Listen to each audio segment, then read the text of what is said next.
అయోధ్యలో ఒక అతను ఉండేవాడు. సో తను చాలా బద్ధకంగా ఉన్నాడనమాట, చాలా లేజీ. సో ఎల్లప్పుడు తను భోజనం తినుకోవాలి, భోజనం తినాలి, పడుకోవాలి, పని ఏం చేసేవాడు కాదు. సో మొత్తం మీద ఆ ఇంట్లో ఉన్న వాళ్ళందరికీ విసుకొచ్చేసి, బాబు నువ్వు ఏదైనా ఆశ్రమం జాయిన్ అయిపో, ఎలాగో ఇంట్లో ఏం పని చేయట్లేదు, మాకు నీతో బెజార్ వచ్చేసింది. సో మొత్తం మీద తను అనుకున్నాడు, సరే అయితే నేను ఏదో ఒక ఆశ్రమం జాయిన్ అయిపోతాను ఎందుకు అని. తను వెతుకుంటున్నాడు అయోధ్యలో ఏ ఆశ్రమం జాయిన్ అవ్వాలి ఎక్కడికైనా. మొత్తం మీద ఒక ఆశ్రమంలో తను ఏం గమనించాడంటే, ఓ గురుగారు ఉన్నారు. ఆ గురుగారు చాలా లావుగా ఉన్నారనమాట. తను అనుకున్నాడు, ఈ గురుగారు బాగున్నారు, లావుగా ఉన్నారు, బహుశా ఈ ఆశ్రమంలో మంచి భోజనం పెడుతున్నారు, ఇక్కడ జాయిన్ అయిపోతే బాగుంది.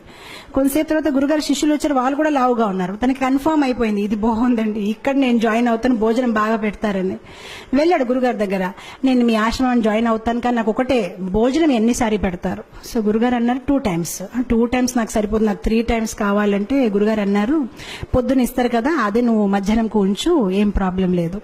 తనకి చాలా హ్యాపీ అనిపించింది, చాలా బాగుంది ఈ ఆశ్రమం, అసలు పొద్దున మధ్యాహ్నం సాయంత్రం తినాలి, భజన చేయాలి, గురుగారు ఏదో వాహిస్తూ ఉంటారు, అది వినాలి, ఆయన హ్యాపీ అయిపోతారు. 15 రోజులు గడిచిపోయింది, చాలా ఆనందంగా ఉంటున్నాడు. 15 రోజుల తర్వాత ఒకరోజు పొద్దున ఏం చూశాడంటే, వంట ఏం అవ్వట్లేదు, అక్కడ ఏం జరగట్లేదు, వంట గదిలో ఎవరు లేరు, అందరూ ఏదో జపం చేస్తున్నారు. సో తన అడుగుతున్నాడు అందరికీ, ఏంటండి ఈరోజు ఏం వంట చెయ్యరండి? సో అప్పుడు వాళ్ళు చాలా కోపంతోనే, అవే ఈరోజు ఏకాదశి. ఏకాదశియా అంటే నాకెవరు చెప్పలేడండి, ఏకాదశి అంటే ఏంటి తెలియదా, ఏకాదశి అంటే ఈరోజు భోజనం ఉండదు అని. అప్పుడు తను చాలా కోపం అయిపోయాయి, ముందు చెప్పవలసింది, అలాంటప్పుడు భోజనం నేను ఇంకేదో ఆశ్రమం చూసుకుంటా. బాబు నువ్వు ఏ ఆశ్రమం వెళ్ళినా ఏకాదశి రోజు తినకూడదు. అప్పుడు తిన్నంగా ఆయన గురుగారి దగ్గరికి వెళ్ళిపోయారు, గురుగారు నన్ను కాపాడండి, నేను ఏకాదశి అయితే చేయలేను, ఒకవేళ నా చేత ఏకాదశి చేయించారనుకోండి, నేను ద్వాదశి చూడలేను, నేను పోతాను, నాకు ప్రసాదం అయితే కావాలి, ఇంకే పని చేయమంటే చేస్తాను, కానీ భోజనం లేకుంటే నేను ఉండలేనని. సో గురుగారు అన్నారు, బాబు నీ గురించి అయితే ప్రత్యేకంగా వంట చేయడం అవ్వదు, అయితే ఒక పని చేసుకో, అటు చూడ కొండ ఉంది కదా, కొండ పక్కన చెరువు ఉంది కదా, అక్కడికి వెళ్ళి నువ్వు వంట చేసుకొని నువ్వు తిను, కావాలంటే మేము సౌకర్యాలు ఇస్తాము. సో గురుగారు స్టోర్ మేనేజర్ చెప్పారు, తనకు 1 kg ఆట, 1 kg రైస్, 1 kg దాలు అన్ని ఇచ్చేయని.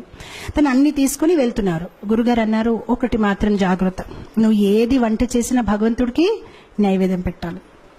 సరే అంటాడు, వెళ్తాడు, కష్టపడతాడు. తనకి బద్ధకం ఎక్కువ కదా, ఎప్పుడు వంట చేయలేదు, చాలా కష్టపడి వంట తయారు చేస్తాడు, కానీ అంత టేస్ట్గా లేదు, ఏ చపాతీలు కాలిపోయాయి, ఏదోటి అవుతుందనమాట. మొత్తం మీద వంట తయారైపోయింది.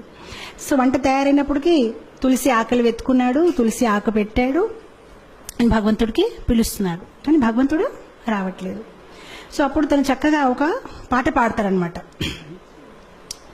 సో చెప్తాడు, प्रभु राम आइए, राजा राम आइए, मेरे भोजन को भोग लगाइए, प्रभु राम आइए, राजा राम आइए, मेरे भोजन को भोग लगाइए.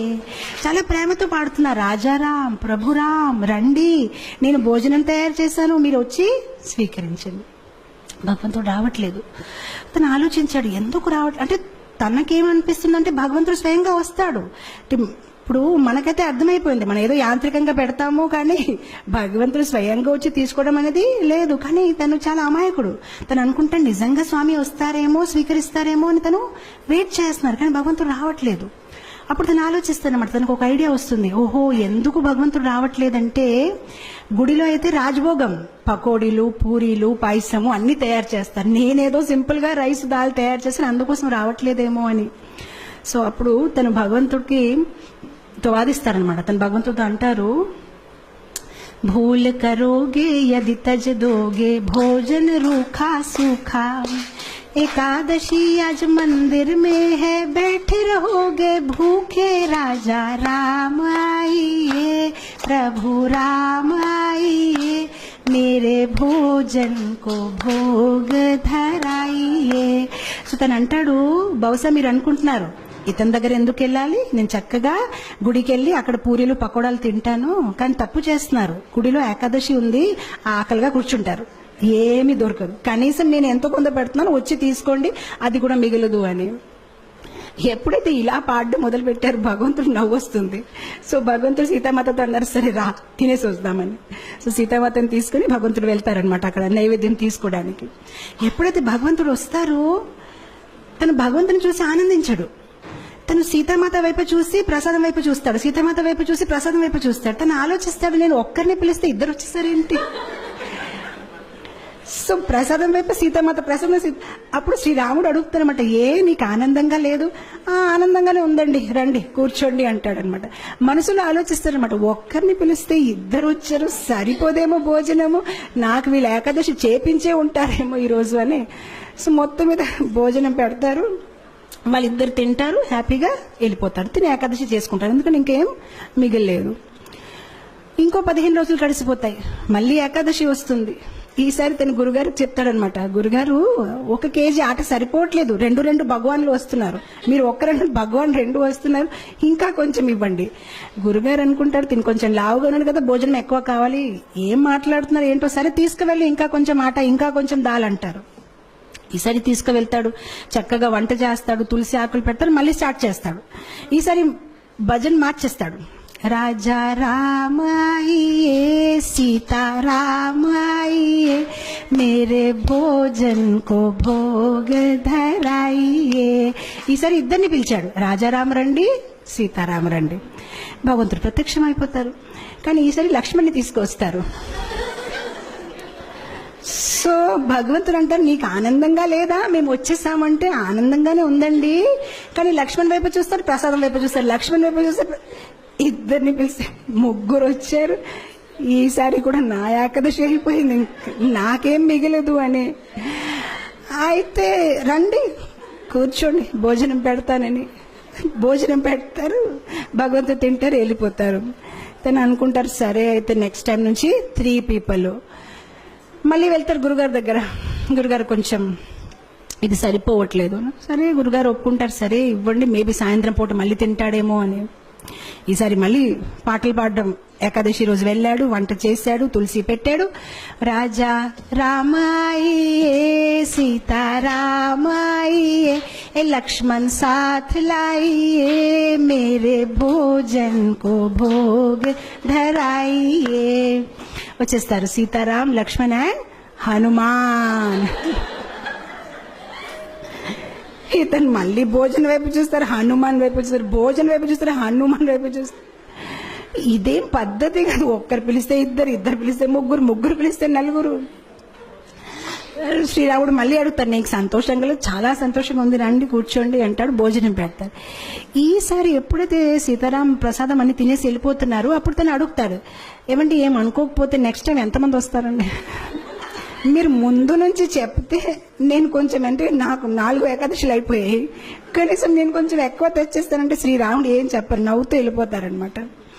తను ఆలోచిస్తారు, సరే నేను ఏదో ఒకటి చెయ్యాలి, ఎందుకంటే కుటుంబ సహిత వచ్చేస్తున్నారని. మనం మ్యారేజ్ కార్డులో కూడా 1 పెడితే 1 వస్తారు, కానీ ఇద్దరు, ఇదేంటి ఇలా ఉందని.